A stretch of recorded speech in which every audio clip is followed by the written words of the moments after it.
Ex-ministro de Infraestrutura do governo federal, Tarcísio de Freitas, está em Sorocaba. Aliás, ele cumpre uma agenda na cidade. O repórter Basílio Magno acompanha tudo bem de perto e ao vivo, detalhes ao lado do prefeito também de Sorocaba e do Tarcísio, é no gabinete da prefeitura, o Basílio. Boa tarde. É isso mesmo, Barazal. Boa tarde para você, boa tarde a todos. O prefeito de Sorocaba, Rodrigo Manga, está sendo aí o anfitrião aí do ex-ministro Tarcísio de Freitas, aqui no gabinete dele, na prefeitura, no Alto da Boa Vista. E a gente vai bater um papo agora com o ex-ministro, que é pré-candidato ao governo do estado de São Paulo. Senhor Tarcísio de Freitas, muito obrigado por atender ao nosso convite aí. Ex-ministro Tarcísio de Freitas, qual a importância, só para a gente começar, a importância de Sorocaba e região para o estado de São Paulo? Boa tarde. Boa tarde, muito obrigado a todos que nos acompanham aí na TV Sorocaba, obrigado pelo convite. Olha, uma região super importante do ponto de vista industrial, do ponto de vista da geração de emprego, da geração de riqueza.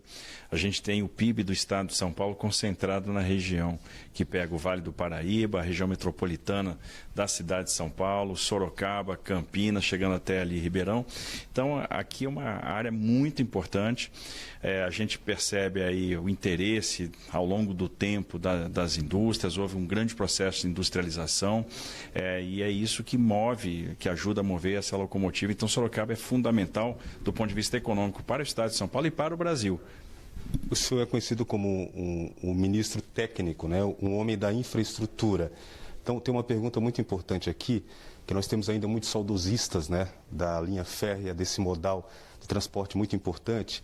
E um assunto que voltou à tona nesse momento, a ligação por trem de passageiros Sorocaba-São Paulo, São Paulo-São José dos Campos. O que o senhor pensa deste assunto? Olha, o governo Bolsonaro fez um resgate do transporte ferroviário por meio de um programa chamado ProTrilhos. Então a gente teve a conclusão da Ferrovia Norte-Sul, o leilão da Ferrovia de Integração Oeste-Leste, o início das obras da Ferrovia de Integração do Centro-Oeste, e aqui em São Paulo a gente vai ter aí a recuperação do ramal de Colômbia, do ramal de Panorama, o contorno de Rio Preto, o contorno de Catanduva, a duplicação do ramal de Tirapina para Santos, a gente vai ter a separação da linha de cargas das linhas da CPTM que chegam até a zona central da cidade de São Paulo, na Estação da Luz. E a gente começa a pensar, por que não ter o trem de passageiros? Existem dois projetos que são muito viáveis, o trem de Americana, Campinas, São Paulo, e esse trem de Sorocaba, São Paulo, São José dos Campos. A gente faz uma cruz ferroviária de passageiros que vai contribuir muito para a mobilidade urbana. E o mais importante nós temos faixa de domínio, nós temos espaço para acomodar esses trens e nós temos demanda. Então, Sorocaba vai ganhar primeiro com o trem de carga, que vai ser reativado, o trem que vai ligar Sorocaba, por exemplo, a Sumaré, e segundo, com esse trem de passageiros, que é super importante e é uma experiência nova, né, que é o trem de média velocidade, um trem que vai permitir o deslocamento aí a 120, 160 km por hora e vai mudar realmente a experiência do usuário. Então, para aquela turma saudosista, a gente vai ver o trem voltando a apitar, a gente vai ver o trem voltando a transportar passageiros e São Paulo tem que ser pioneiro nisso. Perfeito. Barazal, alguma pergunta ao ex-ministro Tarcísio de Freitas, pré-candidato ao governo do estado? Muito bem. Falar com o Tarcísio sobre infraestrutura, parece que ele milita bem nessa área e milita mesmo e sabe, né? Aliás, tem grande experiência. Então, eu queria fazer uma pergunta sobre segurança. Pergunta para o Tarcísio, o Basílio Magno. O que é que ele acha das câmeras no colete dos policiais militares? Se realmente resolve? Qual é a ideia dele sobre isso?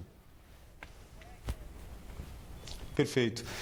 O Eduardo Barazal, nosso apresentador, né, perguntou sobre um assunto que tem causado até polêmica, que são as câmeras de segurança nos coletes dos policiais militares. O que o senhor acha desse assunto? É até fácil entender o meu ponto de vista. Eu entendo que a gente acabou dando um voto de desconfiança para o policial militar, que é aquele profissional que veste farda para nos proteger.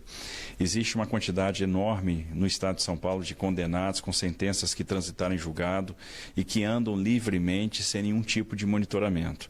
Uma tornozeleira eletrônica custa R$ 290, R$ 295. A câmera R$ 690, R$ 695. Ou seja, é muito mais barato monitorar o criminoso do que monitorar o policial. Além disso, você tem um custo enorme de armazenamento dessas imagens. E tem um fator de reincidência muito alto. Quase 50% dos crimes são cometidos por reincidentes, são cometidos por criminosos em liberdades. Por que a gente vai fazer a opção de monitorar o policial ao invés de monitorar o bandido?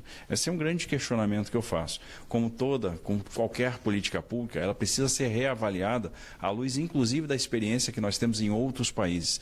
Então, do ponto de vista financeiro, existe uma maneira muito mais interessante, muito mais inteligente de reduzir a criminalidade e aumentar a percepção de segurança. E ela é monitorar o criminoso e não o policial. Tem uma pergunta para o senhor. Inclusive é assunto em vários lugares para onde a gente vai, que é um candidato ou a candidata a vice, né? A gente sabe de bastidores que a primeira-dama de Sorocaba, né, Cirlange Maganhato, seria uma possível candidata a vice, né? Ou é uma possível candidata a vice. Está decidido já, ministro? Ainda não está decidido, essa decisão vai ocorrer mais próximo das convenções. Eu tenho aí realmente a vontade de ter uma mulher na chapa.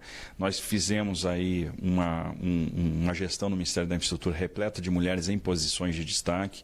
A gente teve mulheres indicadas para agências reguladoras, como foi o caso da Agência Nacional de Transportes Aquaviários. Isso aconteceu pela primeira vez, primeira mulher diretora da ANTAQ. Nós tivemos mulher indicada para ser diretora do Departamento Nacional de Infraestrutura de Transportes, mulher na Secretaria de Fomento, que nos ajudou a estruturar todas as concessões que foram bem-sucedidas, na Secretaria de Integridade, na Consultoria Jurídica, e elas demonstraram muita competência, né? Muito zelo, muito profissionalismo, e isso concorreu muito para o êxito do Ministério. Então, da mesma forma, nós vamos contar com as mulheres nas secretarias e, obviamente, seria muito bom ter uma mulher como vice-governadora, por que não? Eu acho que a Cirlange deu um passo importante, que foi migrar de partido, isso ajuda na construção de uma composição, mas outros fatores, e até de natureza partidária, podem influenciar essa decisão, que ela vai ficar, então, mais para próximo das convenções, mais próximo de julho, mas, obviamente, é uma possibilidade. Muito obrigado, ministro Tarcísio de Freitas, ex-ministro da Infraestrutura do governo Bolsonaro e pré-candidato à presidência da República, visitando aqui Sorocaba. A gente agradece também ao prefeito Rodrigo Manga, né, que está recebendo o ex-ministro aqui, Barazal, no gabinete dele e permitiu a nossa entrada aqui para conversar com o ex-ministro. Muito obrigado, viu? Bom dia para o senhor. Bom dia a todos, né, que nos acompanham na TV Sorocaba. Uma grande alegria estar com vocês. Tá bom. Ok, eu volto com você aí, Barazal. Obrigado, Basílio. Obrigado ao Tarcísio de Freitas, pré-candidato ao governo de São Paulo, e também ao prefeito de Sorocaba, Rodrigo Manga, que conversou ao vivo com a gente aqui na TV Sorocaba SBT. A notícia acontece, você fica sabendo, tá bom?